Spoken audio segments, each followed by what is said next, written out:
Y en Italia tenemos a Marcelo y a Simona Rodríguez en Nápoles. Marcelo ha venido aquí a compartir con ustedes. Él canta precioso, es un buen pastor. Y me decía Marcelo que ya se inició en Italia la persecución contra los cristianos. Que el Vaticano ha levantado una persecución tremenda contra los cristianos. Los están sacando de sus iglesias. Ellos están buscando otro lugar porque ya los comenzaron a agredir violenta y físicamente. Entonces oremos por nuestro hermano Marcelo y Simón en Italia. Hay cosas que no salen en el periódico, ¿verdad? Que están ocultos, pero es increíble la persecución que existe ya en contra de los cristianos, a pesar de que podamos escuchar otras cosas por otros lados. Y también les quiero recordar el desayuno que tenemos el 17 de junio. Me informan que ya quedan pocos boletos. Este 17 de junio en el World Trade Center, junto a las torres de satélite, tenemos el desayuno titulado La Guerra Espiritual en los Tiempos Finales. Va a estar tremenda esta conferencia, trae invitados porque es el propósito de que podamos nosotros tener y continuar con esta serie de conferencias fuera de la iglesia. Porque aquí es un campo de entrenamiento para ustedes, pero las almas hay que ganarlas fuera de la iglesia. El evangelismo es fuera de la iglesia. Y por eso tenemos ya casi 35 años haciendo 3-4 veces al año estas conferencias en diferentes hoteles. Y ahora nos toca aquí el World Trade Center en esta área del norte de la Ciudad de México. Los que traigan su Biblia en esta tarde, la pueden abrir en el libro de los Jueces, capítulo 6. Nuestro tema se titula Dios habla en tiempos de crisis. Dios habla en tiempos de crisis. Vamos a ver en el capítulo 6 de Jueces la historia breve que enfrentó uno de los jueces de Israel llamado Gedeón. El libro de los Jueces, y esta es una característica increíble de la Biblia, que no se nos oculta los pecados de los más grandes hombres, ni tampoco se nos oculta los pecados de diferentes tribus o naciones que han a través del tiempo atravesado nuestra historia. Y el libro de los Jueces se puede considerar en el Antiguo Testamento que fue la época más oscura de la historia de Israel, donde más apostasía hubo, porque hubo aproximadamente 13 jueces en un periodo, estamos hablando de 400 años. O sea, el libro de los Jueces cubre un periodo de 400 años. Cubre 7 apostasías, 7 esclavitudes bajo 7 naciones paganas y 7 liberaciones de Dios. Este libro es un libro que contiene, vuelvo a repetir, la historia de este pueblo de Dios que es Israel, donde continuamente estaban ellos alejándose de él. Y Dios iba y los recogía. Pero siempre Dios tiene hombres o mujeres que Él escoge para que tú vayas a tu casa a traer a tu familia a la cruz, para que puedas traer a tu nación a la cruz, para que en tu escuela comiences a alborotar la escuela y a conseguir que en tu escuela se hagan conferencias, para que podamos alcanzar al mayor número de personas, para que en tu negocio, en tu consultorio médico, en tu bufete de abogados, en tus despachos de contaduría, en tu taller de carpintería, Dios nos llama a nosotros para que seamos luz. Y mientras nosotros no estamos haciendo nada, los malos van a prosperar. Decía un gran hombre que la maldad existe porque los buenos no hacen nada. Entonces, si nos limitamos a ser cristianos de domingo y solamente venimos el domingo a persinarnos y a tener un devocional, oír la palabra, y no entendemos la responsabilidad tan enorme que Dios nos ha encomendado, estamos muy lejos de poder verdaderamente presentarnos delante de Dios sin tener nada de qué avergonzarnos. El libro de los Jueces describe, repito, una de las peores épocas que atravesó Israel. Fueron tiempos de apostasía muy grandes, por lo que Dios tenía que levantar hombres para que volvieran el corazón del pueblo a Dios. Estos jueces o estos líderes que en esta época Dios levantó, eran épocas de emergencia nacional y conducían al pueblo a la guerra, dirigiendo a la nación y ejerciendo las funciones de magistrados, de militares y de civiles al mismo tiempo. Porque en esta época, ¿verdad?, el sacerdocio estaba por los suelos y no había realmente un gobierno civil que se pudiera respetar. Esta es, en Jueces capítulo 6, la cuarta vez en el libro, la cuarta vez que Dios levanta una nueva generación que le fallaba a Dios. Y esta generación había sido cautivada por el mundo. Era una generación donde vivían, y vamos a comparar esta época, que por eso escogí este capítulo, con la crisis emocional, social, política, diplomática y emocional que estamos viviendo tú y yo en este siglo XXI al cual hemos entrado. Esta generación, ¿verdad?, dejaron de vivir separados para Dios y a desear el estilo de sus vidas mezclándose en las fiestas, en las diversiones, en todos los ritos paganos, con un cristianismo completamente diluido. El mensaje que se propagaba ya no era el mensaje del evangelio como ahora en nuestra época. Mi esposo y yo, que hemos estado viajando estos últimos meses, cada vez nos encontramos con todos los cristianos o iglesias a donde vamos, aquí, fuera de México, en Estados Unidos, buscando una iglesia que les dé alimento espiritual, que les dé una sana doctrina, que puedan realmente sentirse edificados con la palabra de Dios, y están buscando por todos lados por la forma tan diluida en la que el evangelio se ha propagado. Y al mismo tiempo vivimos una época de cinismo espiritual. Hace algunos días yo estaba en una conversación con una persona que conozco hace muchos años en Cristo. Bueno, este es solamente como un ejemplo de introducción al libro de los Jueces. Y esta persona yo la conozco ya hace muchos años. Es más, él vino y se convirtió bajo nuestro ministerio. Y entonces yo oí hace como algunos meses que él había abandonado a su esposa y había abandonado a sus hijas. Y se había ido, pues, desde luego con un amante, ¿verdad? Con otra muchacha, su secretaria, o no sé, no importa quién haya sido. Entonces me encuentro yo a esta persona y comienzo a decirle, oye, ¿qué fue lo que sucedió? ¿Verdad? Que estoy en mi corazón partido a la mitad por lo que tú has hecho.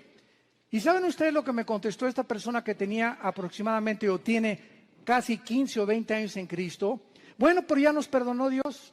Le digo, bueno, te perdonó a ti. No es que mi esposa pues ya también anda buscando otro. Pues claro, le dije, no se va a quedar a vestir santos. Si tú te vas con la amante y te casas con la otra, tu esposa no se va a quedar a esperarte toda la vida. Entonces no vengas con ese cinismo y decirle, pues ella arregló su vida, ya nos perdonamos los dos y ya me perdonó Dios.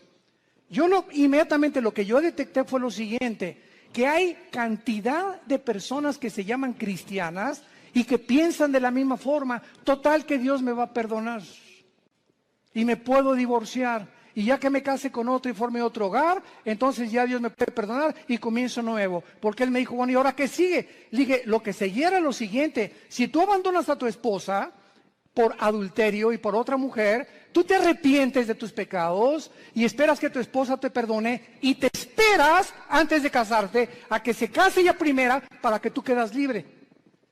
Esa es la forma en la que la Biblia nos traza el divorcio, el adulterio. Para Dios es algo gravísimo el divorcio, gravísimo, porque es la santidad más grande que existe y la institución más santa que existe, el matrimonio. Y ahora por cualquier cosa, todo el mundo busca, hasta porque no me cocina bien, me busco otra cocinera. Es increíble ligereza en la que la sociedad se encuentra actualmente. Y de acuerdo a la Biblia, la única causal de divorcio es el adulterio. Nada más. Que me pega, pues te esperas y oras por él y se separan temporalmente, pero es el adulterio la única razón y el abandono de hogar, que el gavilán te pega y se va con otra, que abre la jaula y que vuele lo más lejos que pueda. Pero bajo ninguna otra circunstancia la Biblia aprueba el divorcio. Todo esto lo vamos a tratar en el seminario de matrimonios allá en la Riviera Maya. Estoy preparando una serie de mensajes tremendos. Los esperamos que nos acompañen ahora en octubre. Y este es solamente un caso de cómo vivían los jueces. Era un tiempo de cinismo espiritual. Era un tiempo en que todo lo tomaban a la ligera. Al cambio que Dios me perdona. Esto se llama tomar la gracia con libertinaje. Aprovecharse de la gracia de Dios y vivir una vida de libertinaje. Pues al cambio que Dios me perdona. Vamos a ver estas crisis en la época de Gedeón. Capítulo 6, del 1 al 5, veamos el escenario en el que se encontraba Gedeón. Los hijos de Israel hicieron lo malo ante los ojos de Jehová, y Jehová los entregó en mano de Madián por 7 años. Recordemos que Madián era uno de los hijos de Cetura, la segunda esposa de Abraham. Cuando se murió Sara, se casó con Cetura y de ahí nacieron los madianitas. Lo podemos ver en Génesis capítulo 25. Entonces los madianitas eran primos hermanos de los israelitas o medios hermanos de los judíos. Y la mano de Madián prevaleció contra Israel. Y los hijos de Israel, por causa de los madianitas, se hicieron cuevas en los montes, cavernas y lugares fortificados.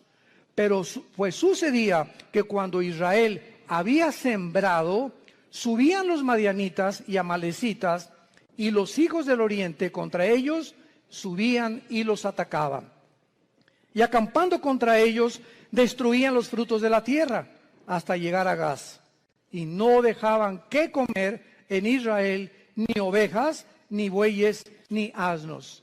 Porque subían ellos y sus ganados, y venían con sus tiendas en grande multitud, como langostas. Ellos y sus camellos eran innumerables, así venían a la tierra para devastarla. No cabe duda que podemos nosotros, con esta introducción, poder comparar la época en la que nosotros estamos viviendo y el paralelo tan grande que existía en los tiempos de Gedeón y nuestro tiempo actual. Vemos en estos primeros 5 versículos la primera clase de crisis. Estaban atravesando una crisis social y de mucha violencia. Israel se había abandonado de los caminos de Dios. Dios los entrega en manos a enemigos, porque esta es la forma como Dios trata con todos nosotros. Dice la Biblia que mientras estamos en la luz, 1 Juan capítulo 1, la sangre de Cristo nos limpia de todo pecado. Bajo la luz, el diablo, los demonios no pueden meterse con mi vida, ni con mis hijos menores de edad, porque estoy bajo la protección de Dios. En el momento en que nos movemos y regresamos a la dimensión de las tinieblas, que es donde Satanás tiene acceso, Satanás no tiene acceso a la luz. Dios es luz y no hay tinieblas en él. Entonces las tinieblas están relacionadas con el pecado.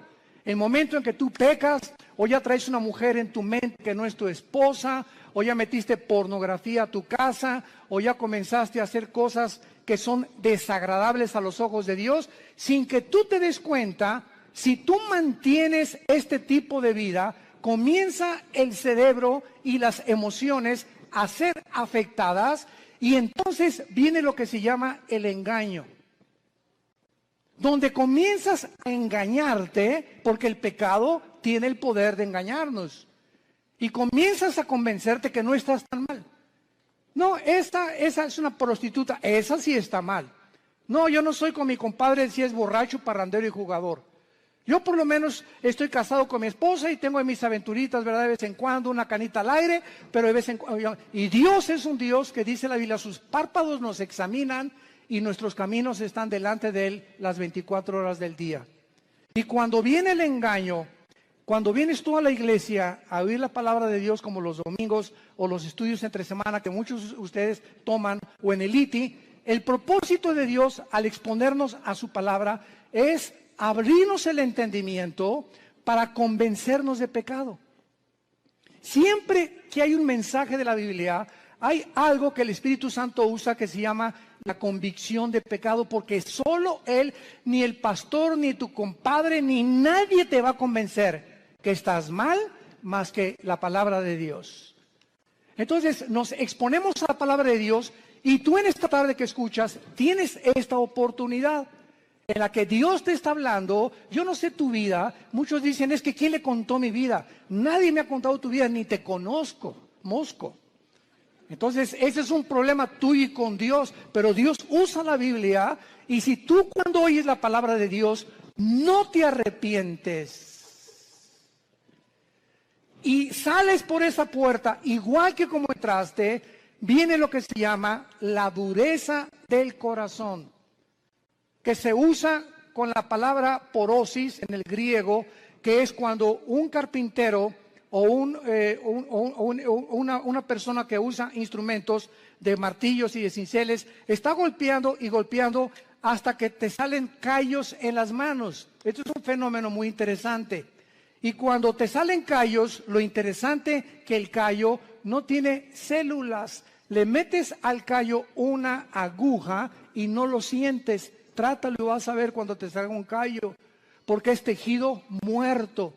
Y esta palabra se usa en el hebreo y en el griego para describir la dureza del corazón que muchos cristianos comienzan a tener, donde llega el momento que la palabra, como una espada que quiere cortar, ya no corta, porque ya perdiste la sensibilidad al Espíritu Santo. Y entonces, cuando llegas a ese punto donde ya no eres sensible a la palabra de Dios y que no te das cuenta cuán duro está tu corazón, si eres una persona regenerada por el Espíritu Santo y realmente naciste de nuevo, eres un hijo y eres una hija de Dios, Hebreos 12, Dios te va a disciplinar. Y déjame decirte algo, cuando a Dios le queda esa opción de disciplinarnos, su mano es muy, pero muy pesada. Dice en Hebreos 10, horrenda cosa es caer en manos del Dios vivo. Y no les está hablando a los incrédulos, le está hablando a la familia de Dios. Su mano es muy pesada, porque Cristo dijo, es preferible que pierdas tu mano, tu pierna, tu brazo o tus ojos o lo que sea físicamente, a que entres al infierno entero. ¿Cuántas veces las cosas que nos pasan, accidentes, problemas morales en la familia, etcétera, etcétera, tienen el único propósito de hacer que regresemos a la cruz? Porque Dios sabe, nos ama tanto, tanto, tanto Jesús, que Él prefiere que podamos sufrir físicamente o moralmente con la única razón de regresar a la cruz. Esta crisis social en que estaban viviendo los madianitas provocó, dice la Biblia, que comenzaron a vivir escondidos en cuevas, escondiendo todo lo que tenían en lugares fortificados, vivían en temor. En segundo lugar, en el versículo 6 dice la Biblia, de este modo empobrecía Israel en gran manera por causa de Madián, y los hijos de Israel clamaron a Jehová. Vemos nosotros que aparte de una crisis social, se encontraban en una crisis emocional y económica. Gedeón se encontraba escondiendo el trigo para que no se lo robaran. Vivían bajo el temor y la inseguridad. Dice el versículo 11, vino el ángel de Jehová, se sentó debajo de la encina que está en Ofra, la cual era de Joás abiserita, y su hijo Gedeón estaba sacudiendo el trigo en el lagar para esconderlo de los madianitas. Y en tercer lugar, no solamente vivían una crisis social y de violencia, una crisis económica y emocional, sino que la peor de todas era la crisis moral y espiritual en que se encontraban. Versículos 12 y 13. Y el ángel de Jehová se le apareció a Gedeón desde luego y le dijo: Jehová está contigo, varón esforzado y valiente. Y Gedeón le respondió: Señor mío, si Jehová está con nosotros, ¿por qué nos ha sobrevenido todo esto? ¿Por qué le pasó esto a mi hijo? ¿Por qué me chocaron el carro? ¿Por qué me robaron? ¿Por qué estamos en la condición en la que estamos? ¿Por qué estoy pide y pide trabajo y no encuentro por ningún lado? ¿Qué está pasando? Señor, si tú estuvieras conmigo, no estuviera pasando esto que estoy atravesando.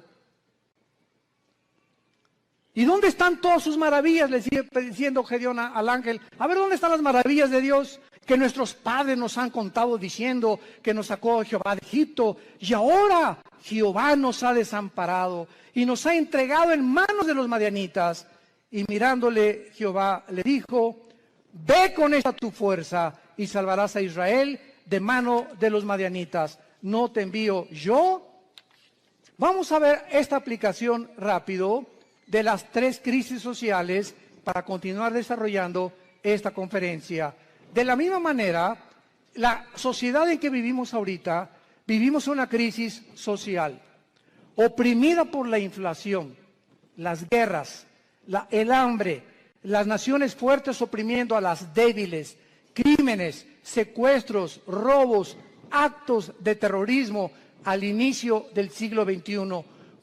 Agreguémosle esto, que vivimos, escuchen esto, vivimos la confusión política y diplomática más grande de la historia. Vivimos la confusión política más grande y diplomática de la historia. Podríamos decirle nosotros que nacimos después de la Segunda Guerra Mundial, que desde la Segunda Guerra Mundial que Estados Unidos se levantó como la supremacía política, económica y militar del mundo, seguido por la Unión Soviética o las repúblicas socialistas soviéticas, hasta el siglo XXI hemos entrado a un punto donde ya entre las mismas naciones, a pesar de la grande tecnología y los avances científicos que tenemos, nos encontramos tan confundidos políticamente, donde ya los gobiernos del mundo ya no saben qué sistema de gobierno utilizar, si socialismo, si comunismo o socialismo y comunismo mezclarlo, si democracia, si monarquía, porque los sistemas que se han probado hasta el siglo XXI, las mismas democracias han fracasado. El siglo XX demostró que el comunismo no era un sistema que se podía aplicar a ningún gobierno del mundo, como lo dijo Mikhail Gorbachev en su libro La Perestroika. Vemos ahora que la democracia, pues se siguió el patrón de la democracia, el modelo de la democracia, porque era Estados Unidos el que iba como líder. Y los países dijeron, bueno, pues si en Estados Unidos el mejor vestido, el país mejor vestido, el mejor alimentado, el que más guerras ha conquistado, guerras ha ganado, y el que sacó al comunismo, al fascismo y al nazismo del siglo XX, vamos a seguir ese modelo. Y vemos ante nuestros ojos, al entrar aquí al siglo XXI, los que venimos desde el siglo pasado, que la democracia es una fanfarronería ya. Ya no es cierto que hay democracia. No es cierto que el pueblo gobierna, no es cierto que hay respeto por las instituciones. Vivimos una confusión, un caos político y diplomático, donde todos los sistemas se están derrumbando a nuestros ojos, todas las ideologías se están desmoronando, todo está cayendo delante de nuestros ojos, y ahorita los jóvenes, nunca como en los últimos 10 años había habido tantos suicidios de muchachos de 8 a 16 años. Nunca había habido tantos suicidios. Los jóvenes están quitando la vida, no quieren vivir en el mundo que tú y yo vivimos. Y ahí están muchos de nuestros hijos también. Dichosos los padres que tienen una educación cristiana a sus hijos. Dichosos sean. ¿Por qué? Porque se están cansados de tantas mentiras, de tanta hipocresía que ven por todos lados. Y cuando nosotros, que se supone que somos la única luz, les mentimos y nos ven que somos completamente unos farsantes en el lugar, y peleándome enfrente de ellos y con mi esposa y yo, y dándoles un mal ejemplo, ¿qué les queda a los jóvenes? Si no es Jesús, ¿quién más entonces dicen ellos? Si Jesús no funcionó en mis papás, ¿cómo va a funcionar conmigo? Y en el día del juicio y el día del tribunal de Cristo daremos cuentas de todas estas ingratitudes y deslealtad que tuvimos hacia Dios. Vivimos un mundo de confusión y de crisis social. En segundo lugar, vivimos también, como en los tiempos de Gedeón, una crisis emocional y económica. La mayor parte del mundo ahorita está tratando por todos los medios de esconder su dinero. ¿En qué puedo invertir mi dinero? No se imagina la cantidad de correos que nos llegan.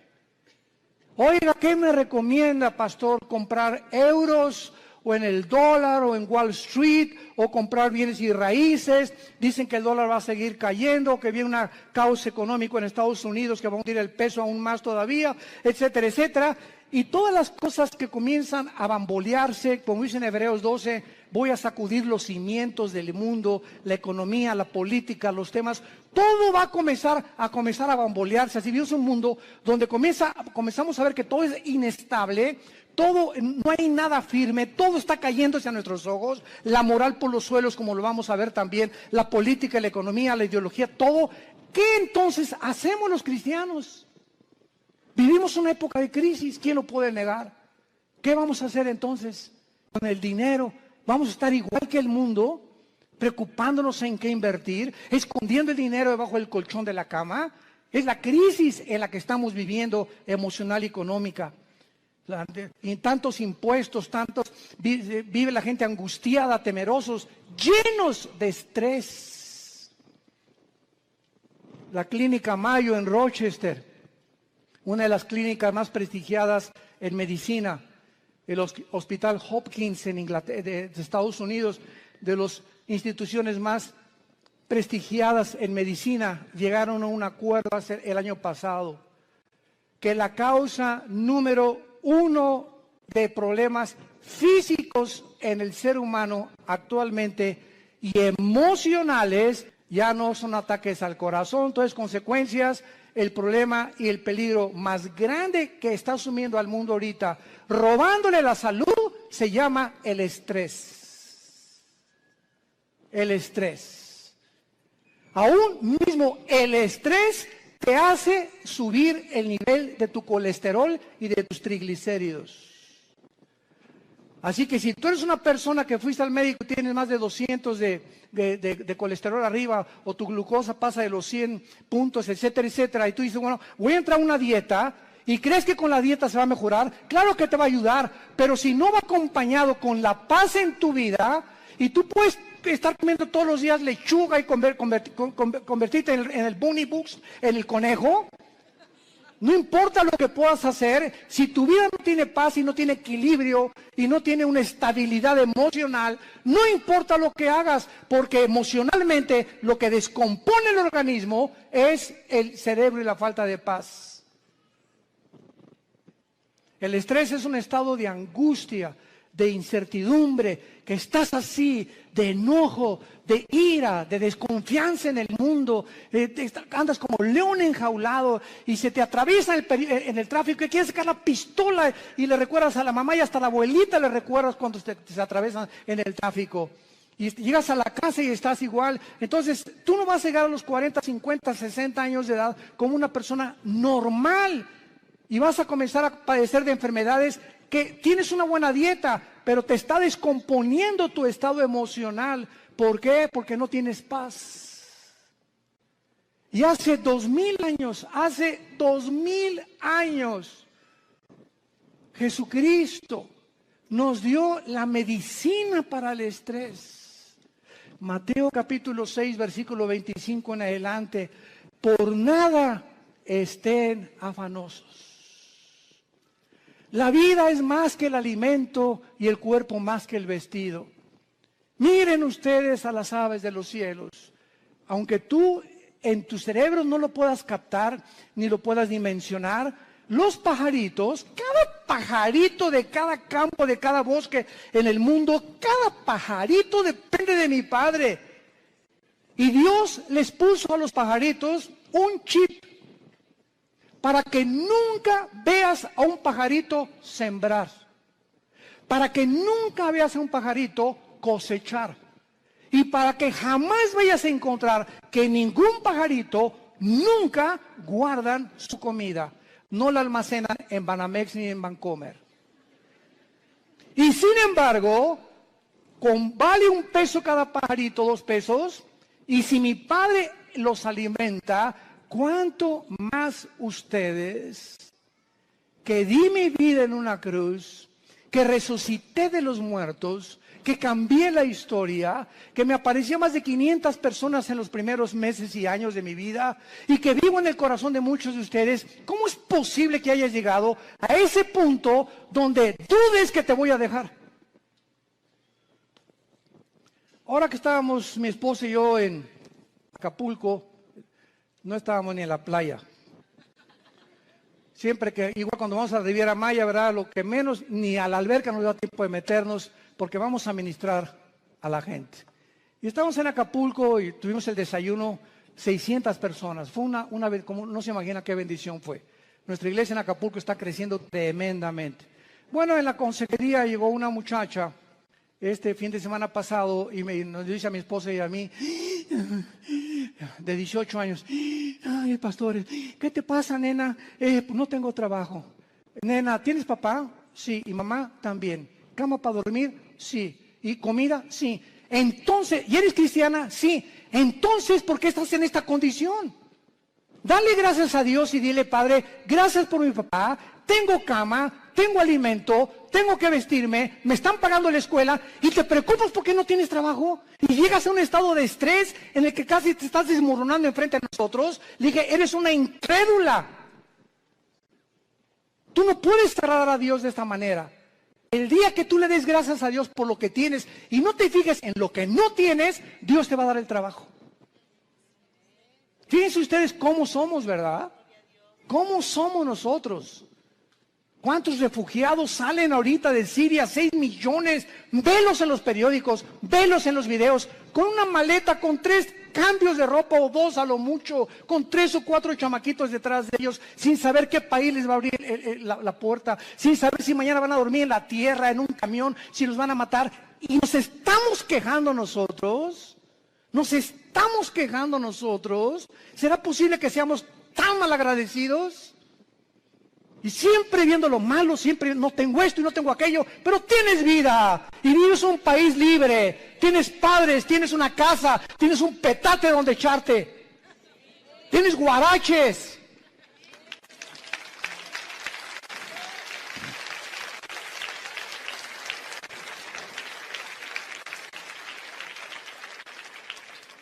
Vivimos una crisis moral y una crisis espiritual, no cabe duda. Y tenemos que entender que no es como comenzamos, recuerda esto, sino como terminamos lo que vale delante de Dios. Como este muchacho que comenzó muy bien, 20 años discipulándolo, ya se va con una otra chamaquita y deja a su esposo y todo. Le digo, recuerda que no es como comenzaste, es como terminaste. Y estás terminando mal. Le dije, vas mal y vas a acabar mal. Comenzaste muy bien, pero todo aquello que tú hiciste no te será tomado en cuenta, porque lo que importa es cómo llegamos a la meta. Lo que va a contar delante de Dios. Pues hice un asilo para ancianos, hice un orfanatorio para niños, eso fue del pasado. Hoy, si tú mueres, hoy en la noche, ahorita saliendo te atropella un camión, se te avienta encima un camión de 10 toneladas. Y te da como tortilla aplastado y llegas al cielo ahorita mismo en la tarde. ¿Qué le vas a decir a Dios? ¿Qué hiciste con tu vida? Lo alabaste, lo bendeciste. ¿Cuánto de tu tiempo se lo dedicaste a Él? ¿A cuántas personas les hablaste de Jesús? ¿A cuántas personas de tu familia ya has traído a la cruz? Hoy, ¿qué es tu vida? Tú no sabes si hoy es el último día que vivimos. Nadie lo sabe. En Hebreos capítulo 6, Hay una exhortación muy fuerte y se nos dice, Hebreos 6, 11 y 2. Pero deseamos que cada uno de ustedes muestre la misma solicitud hasta el fin. Otra vez, no es como comenzamos, sino mantener el mismo ritmo. Por eso se compara la vida cristiana con los maratones en Hebreos 12, que corramos de tal manera que alcancemos el premio. Entonces, no es solamente como comenzamos, sino mantener el ritmo, mantener el ritmo, mantener el ritmo. Y vienen los ánimos, y vienen las tormentas, y vienen las lluvias, y problemas, y el dólar, y el petróleo, y las guerras. Y nada te apachurra, nada te amedrenta, nada. Ay, pues ya sé las cosas. Ay, ya me quiero morir. No, de todas las cosas, el espíritu que Dios nos ha dado es un espíritu de poder, es un espíritu de amor, de dominio propio. Pero cuando tú te despegas de este libro y cuando tú abandonas a Dios, viene como una catapulta, como un huracán, como un tsunami, todos los problemas en tu vida y no tienes fuerzas para poder soportarlo, ni para poder resistirlo, y te vienes al suelo y te emborrachas y te drogas y abandonas a tu esposa y comienzas a buscar las salidas fáciles porque no tuviste el poder que no le dijiste al Espíritu Santo que te fortaleciera. Y por eso muchos de ustedes viven una crisis moral, de depresión y de estrés, porque no es cierto que creen en Jesús. Se han soltado de Jesús y en este tiempo de crisis el corazón está siendo probado. Dios nos está probando en esta época porque escúchenme, somos la última generación que estoy seguro que nos vamos en el arrebatamiento de la iglesia. Y por ser la última generación nos va a pasar por el fuego Dios, por el fuego. Y las pruebas van a demostrar cuántos realmente eran hijos e hijas de Dios. Deseamos que cada uno de ustedes muestre la misma solicitud para plena certeza de la esperanza, a fin de que no se hagan perezosos, sino imitadores de aquellos que vean las dos cosas y los dos elementos indispensables, la fe y la paciencia, heredan las promesas. Si tú no confías en Dios y no eres paciente con Dios, tus anhelos, tu destino, tus sueños, tu visión, lo que tú quieras para tus hijos, para tu matrimonio y para tu negocio, no lo verás realizado porque te diste por vencido. Porque tiraste la toalla. Porque dijiste, no, ya, avienten la toalla, paren la pelea. Ya no aguanto tanto trancazo. Y estamos en un mundo donde vemos los campos llenos de cristianos amargados. Llenos así, si pudiéramos tener una visión espiritual, así, llenos los campos de cristianos, quejumbrosos, amargados, estresados, llenos de rencor, nunca aprendieron a perdonar, nunca se sobrepusieron, nunca pudieron descubrir el poder de la resurrección de Jesucristo en sus vidas, y así te van a enterrar y va a poner un letrero ahí en tu tumba que diga, este fulano nació en las tinieblas, vivió en las tinieblas y regresó a las tinieblas. Nunca vio la luz, no la quiso ver. Y en Hebreos 10, otra exhortación con las mismas características. Hebreos 10, 35 en adelante. No perdáis pues vuestra confianza, que tiene grande galardón, porque les es necesaria la paciencia, para que habiendo hecho la voluntad de Dios, obtengáis la promesa. Pero aún un poquito y el que ha de venir vendrá y no tardará. Mas el justo vivirá por fe. Y si retrocediere, no agradará a mi alma. Pero nosotros no somos de los que retroceden para perdición, sino de los que tienen fe para preservación del alma. El que tiene al Espíritu de Cristo, porque recibirán poder cuando el Espíritu venga sobre vosotros. El que realmente ha nacido de nuevo, el que ha sido regenerado en su naturaleza y se le ha impartido la naturaleza divina dentro de su alma, esa persona puede caer y puede decir con Pablo, estamos en problemas, pero no desesperados. Estamos con muchas adversidades, pero no angustiados. Perseguidos, mas no desamparados. Derribados, pero no destruidos. Llevando por todas partes la muerte de Jesús en nuestros cuerpos, para que la vida de Jesús se manifieste a través de nuestros cuerpos mortales. Esta es la expresión de un hombre de Dios. Un cristiano verdadero tiene problemas, pero nunca llegará a la angustia. No tengo trabajo. ¿Qué voy a hacer? Nunca llegarás a ese punto de sentirte arrinconado donde no ves ninguna ventana, el mundo se te cerró, todo es tinieblas, porque no puedes ver a través de esas tinieblas, simplemente porque no quieres verla, porque no es cierto que crees en el poder de la resurrección del Hijo de Dios. Decía Filipenses 2, Pablo, todo lo que antes lo tenía por ganancia, lo tengo por basura, con tal de conocerle y ser semejante a él en su muerte, y con el fin de poder conocer el poder de su resurrección. No solamente Cristo nos quiere que seamos iguales a su Hijo en conocimiento, en teología y en cosas intelectuales y de mucho conocimiento bíblico, sino que ese conocimiento nos transforme en guerreros, en guerreras, en hombres y mujeres que empujemos en la generación que tenemos, que no tengamos temor de nada ni de nadie, ni de los alacranes, del hombre, ni de la política que se cae. No tenemos miedo de nada, porque hay un Dios, nuestro reino está allá arriba, ahí viene la ciudad de Jerusalén, ya vienen por nosotros, ya viene una nave espacial grandísima que se llama la Nueva Jerusalén, donde va a aterrizar aquí en Apocalipsis 21 y 22, y donde vamos a vivir para siempre, y esa es la esperanza. Y mientras que se caiga el mundo, que se derrumbe el mundo, pero no me voy a dejar vencer por el mundo, porque el mundo no tiene esperanza. Tú y yo tenemos esperanza. Y esa esperanza es la que tenemos que transfundir a nuestros hijos.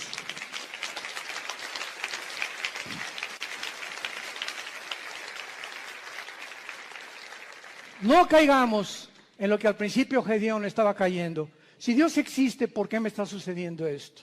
¿Por qué Dios no me sale de mis problemas? ¿Por qué me permitió Dios que me casara con esta persona? ¿Por qué Dios me ha abandonado? Cuando entramos en ese punto de depresión, es tan difícil que podamos nosotros salir de él. En el versículo 14 de Jueces 6 de nuestro pasaje, vemos que Dios habla en tiempos de crisis. Y mirándolo Jehová, le dijo, ve con esta tu fuerza y salvarás a Israel de mano de los madianitas. ¿No te envío yo? Ante todos estos cuestionamientos de inseguridad, ese es el problema. Que estamos viendo alrededor lo que el mundo, las noticias y cómo el mundo se está desmoronando ante nuestros ojos, pero no vemos el poder que tenemos dentro del Espíritu Santo. ¿Por qué creen que Dios nos dio el Espíritu Santo? Dice, les daré poder, porque no lo tenemos. Y es un espíritu de poder, es un espíritu que nos va a hacer sobreponernos a todo lo que atravesemos. Aunque pasemos por el fuego no nos quemará, por el agua no nos ahogaremos. Y aunque un ejército nos rodea a nuestro alrededor, Jehová es mi luz, mi salvación y mi esperanza. No temeré de nada ni de nadie, Él es mi pastor, nada me faltará. Aunque ande en valle de muerte, no tendré miedo de nada ni de nadie. Y todo este espíritu y toda esta capacidad que tenemos dentro es precisamente para vencer al mundo. Y dice 1 Juan capítulo 5, todo el que es nacido de Dios vence al mundo. Y esta es la fe que ha vencido al mundo, nuestra fe. Entonces tenemos que entender, si no somos vencedores y somos un grupo de cristianos tirados, quejumbrosos, tirándose, ni hacen almas y te dejas llevar con todas las malas noticias del mundo y por acá y por allá, simplemente es porque te has desconectado de la fuente de energía. Porque separados de Él, nada podremos hacer. De la misma manera, Dios te habla y te dice lo mismo. Te he llamado para enviarte a tu familia. ¿Por qué crees que te salvé, dice Dios en esta tarde? ¿Por qué crees que tú fuiste el primero en tu familia en conocerme? Vas a llegar con tu familia y si son religiosos o son mormones o son masones o son musulmanes, no importa, todos venimos de familiares con diferentes ideologías. Y Dios toma a una persona en la familia para iluminarla, para darnos el conocimiento. Así comenzamos en nuestra propia familia. En la familia nosotros comenzamos con mi hermano Alejandro, que es el director del Instituto Teológico Internacional. 2 años después me convertí yo, después mi hermana, mi mamá, mi abuela, que fue presidenta de la Acción Católica 35 años, la viejita se convierte a los 82 años. Que fue la que ya murió a los 93 años, Dios la tenga en su presencia. Pero toda la familia de repente, ¿verdad? Con el testimonio, con todos ahorita, todos los nuestros, ¿verdad? Desde luego, ya primos tenemos que no, pero lo que somos hermanos y todos de nosotros, todos somos cristianos y todos servimos a Dios. Fue una bendición enorme, una gracia que Dios nos dio. ¿Pero por qué, verdad? Porque esa es la misión de Dios, salvar familias. Tú y tu casa, yo y mi casa serviremos a Jehová, dijo Josué antes de morir. Y si ustedes creen que no vale la pena servir a Dios, sirvan a los ídolos. Pero yo y mi casa serviremos a Jehová. Y finalmente,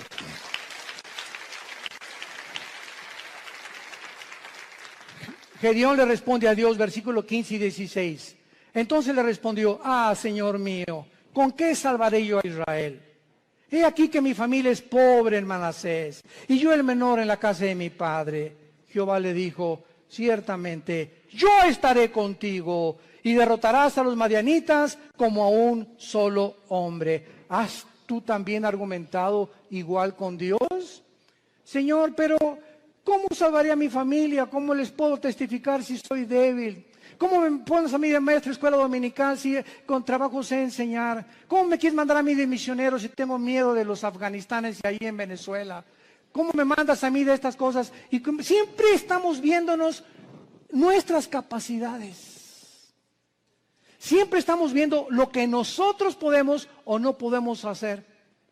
¿Cómo no me van a mí a escuchar si en mi clase les hablo? Pues tartamudo, Señor.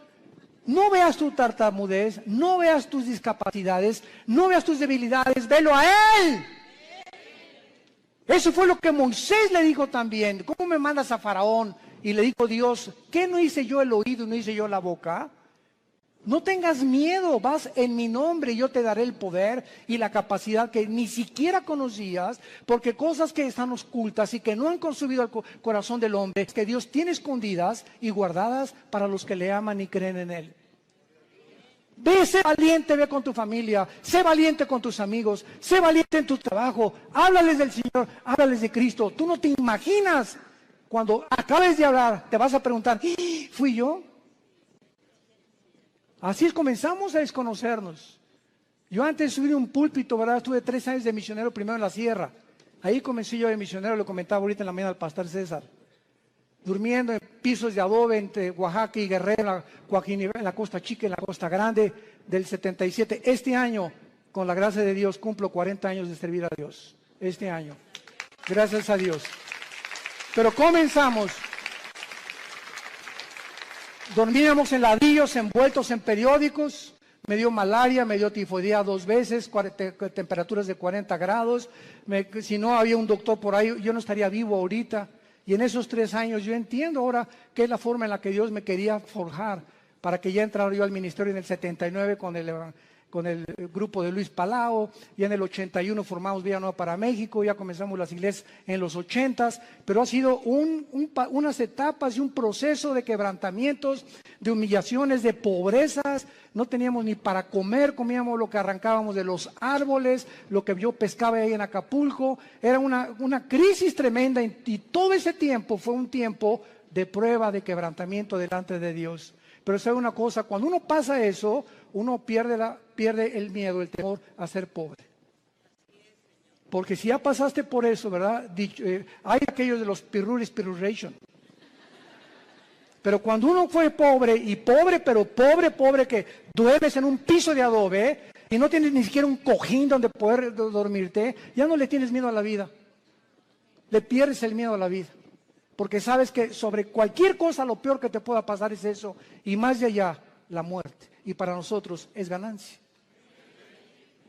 Y finalmente, Gedeón, una vez que él comienza a adquirir conciencia de que no es él y que es Dios el que le ha llamado, vemos nosotros que Gedeón, en el versículo 18, lo primero que hace es, le dice al ángel de Jehová, que era Cristo desde luego, ven a mi casa y te voy a poner ofrenda.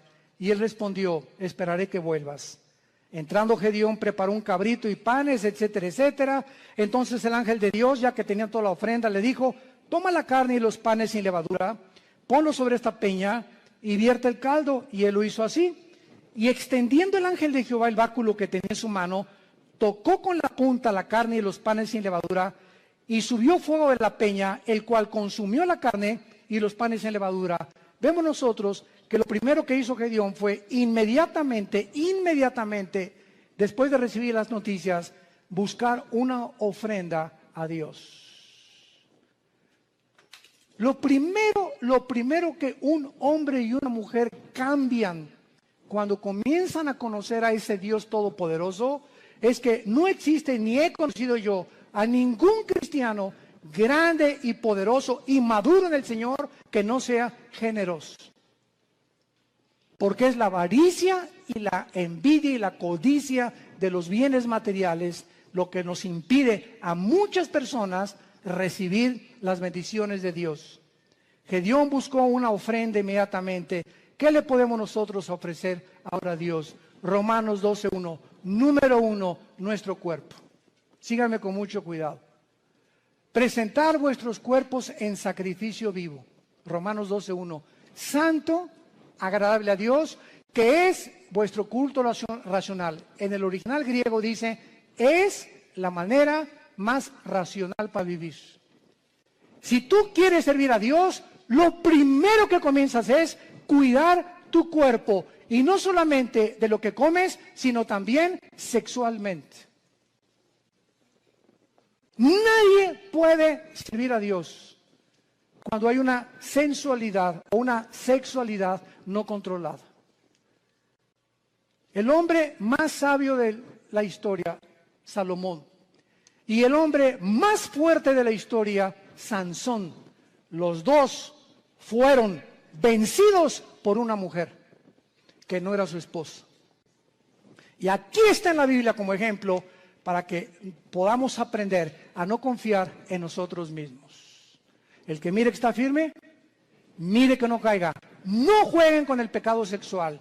No juegues ni te dejes tocar por tu novio. No toques a tu novia si la quieres. ¿Por qué? Porque eso es santo delante de Dios. No salten a privilegios, jóvenes que me escuchan, que no les corresponden. Espérate hasta el matrimonio. El acto sexual es solamente permitido por Dios y grandemente bendecido dentro de la esfera del matrimonio. Nunca el acto sexual será bendecido antes o ya casado con otra persona que no sea tu esposa, que se llama adulterio.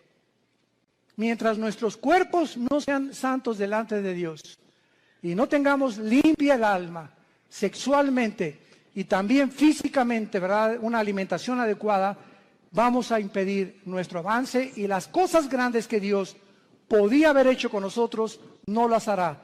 Dios busca hombres y mujeres santos